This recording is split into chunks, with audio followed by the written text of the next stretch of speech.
Knockout Legends in the building. Like, comment, and subscribe. So today I'm going to talk about Sonny Edwards and Jesse Bam Rodriguez. So there seems to be a lot of hype for this fight between the two flyweight champions. Rodriguez is a WBO champion, and Edwards is, I think he's a WBC champion. No, he's the IBF champion. He's the IBF champion. So, Sonny Edwards is one of those fighters that, like Marmite, people either like him or they don't. Now, I think sometimes you get the wrong impression about someone when you hear other stuff about them and other people give their opinion. So sometimes it's best to see what the person is like for yourself before you cast any aspersions on the person's character and what you actually think. Because a lot of people jump on bandwagons and decide, well, this person's this person's that, you know. I can give a few examples, but I'm not even going to get into that. But like, me genuinely, I think Sonny Edwards is good for boxing.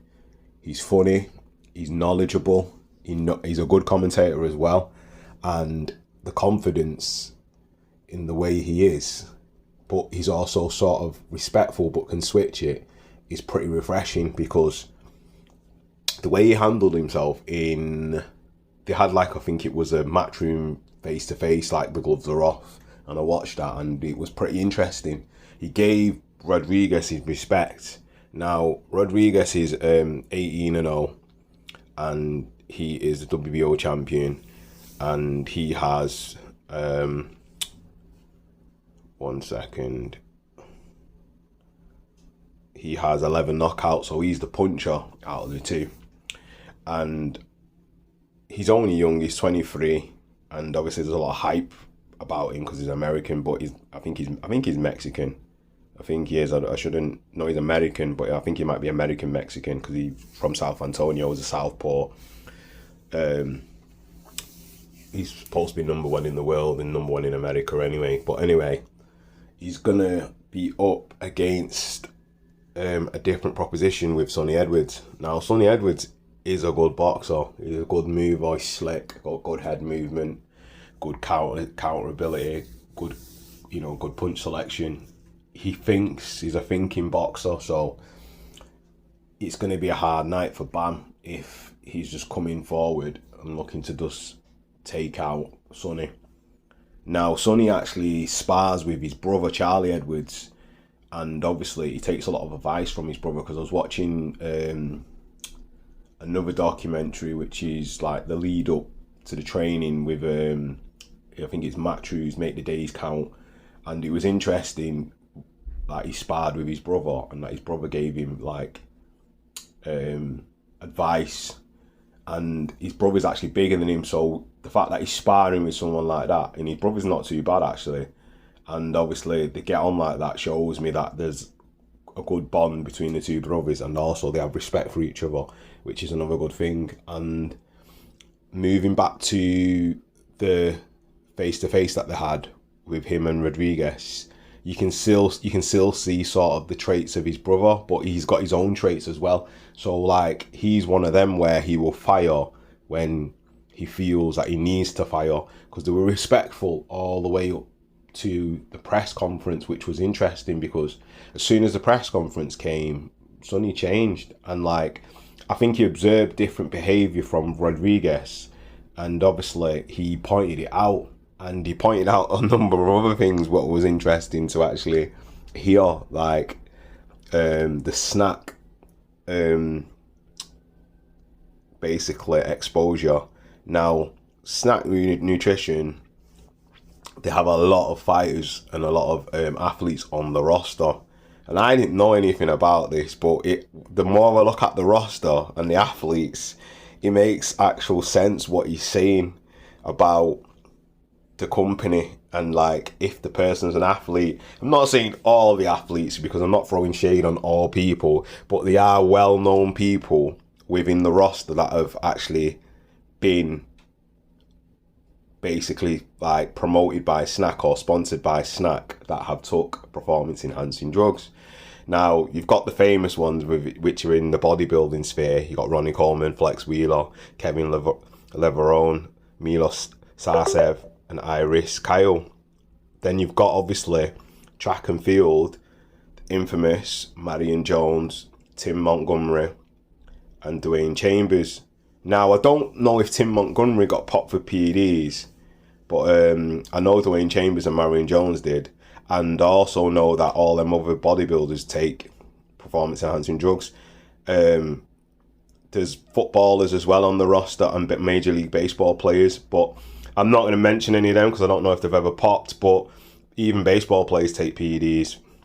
So the boxers, there's a few names there, but again, if I name them, I don't want to be throwing shade like they've took drugs or whatever, because if they've not popped dirty for anything, there's no point in mentioning the name. But like, the only person out of the list that I can mention, I suppose, is Amir Khan, because he's popped dirty before. But, you know, that's about it. The rest I'm not going to mention because I don't think any of them are popped. So I'm not throwing shade on anyone's name anyway. But like, the fact that he said what he said about SNAC and actually exposed that is pretty pertinent, because what he's saying is the ways that boxers can actually hide certain things and cycle it off and cycle it on shows you that this epidemic with PEDs is prevalent in the sport, and he's still willing to fight him.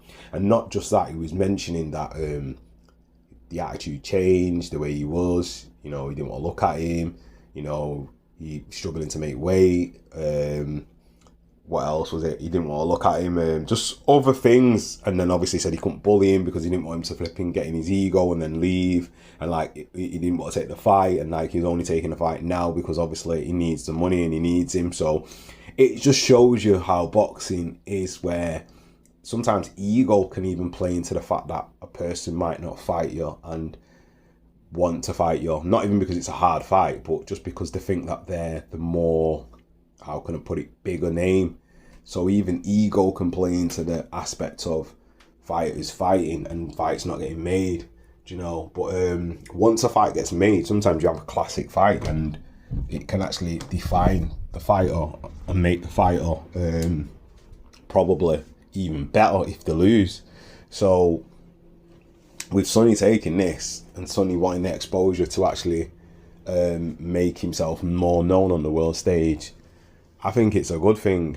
And like it or not, Sonny is defending his title for, I think this is his 5th title defense, and he's looking to unify. So in that aspect of things, you're actually getting, possibly, if Sonny wins, which I think he will, unified British flyweight champion. Now, the little men never really get the exposure they get because obviously they're small, but at some point you probably will move up in weight class because it's the natural progression of things. And if he beats Bam Rodriguez, I reckon he can go over to the States again, and then obviously fight other fighters and basically build his career and his name, because time's getting on now. I think he's 27 and Rodriguez is 23. So I'm actually excited for this fight between the two little men. I think it's going to be a good fight. And the press conference showed basically the build-up of how confident both fighters are. So you got the quiet, introverted Rodriguez that's just saying what he needs to say to get his media obligations fulfilled. And then you've got the brash, outspoken Edwards that's the extrovert and just is matter of fact and just going to do it and just do the job basically. So I think this is a fight to watch and a fight for the fight fans between the two little men, and it's going to be a good fight. But anyway, leave your thoughts in the comment section and tell me what you think and who you've got your money on. And I wouldn't be surprised if Edwards gets a knockout, maybe 8th, 9th round, possibly 10th round, or he knocks him down and then goes on to win by points. So anyway, please again, like, comment and subscribe, because a lot of people are watching these videos and they're not liking them and they're not commenting and they're not subscribing. and it doesn't cost much to subscribe. It doesn't cost much to throw a like.